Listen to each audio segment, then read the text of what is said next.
John chapter 8 verses 54 and 55. The Holy Word of God has this to say. Jesus answered, "If I honor myself, my honor is nothing.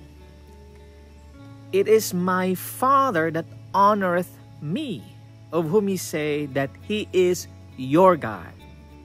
Yet ye have not known him, but I know him. And if I should say, I know him not, I shall be a liar like you. But I know him and keep his saying." Pay attention to what Jesus is saying. There are people who argues that Jesus was referring to himself, his human nature referring to the divine nature. But I believe, friends, that the words of Christ is so obvious and plain that to deny that his statement is true is indeed Antichrist. Jesus has a literal father whom you call God. Even the Jews know who God is, and that is the Father of Christ, yet they deny that Jesus is the true begotten Son. The Trinity doctrine is the same today. It teaches you that there are three co-eternal, co-equal persons, not necessarily Father, not necessarily Son. Their personalities are denied, and their beings, their true beings as a Father and Son, are obscured.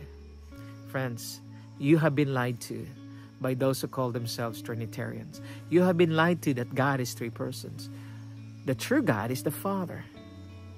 Jesus is the Son of God. Therefore, Jesus is a divine Son because his Father is divine. You see, friends, it is easy to understand because Jesus said it himself.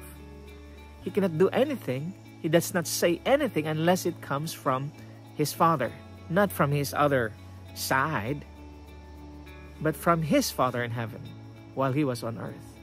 Friends, the Trinity doctrine is a deception. It's a lie. It's a trap, cunningly devised, fabled by Satan. Come out of her. If you're a Seventh-day Adventist, reject triune. Reject the triangular Godhead. Believe in the Father, the true God. Believe in his Son, the true begotten.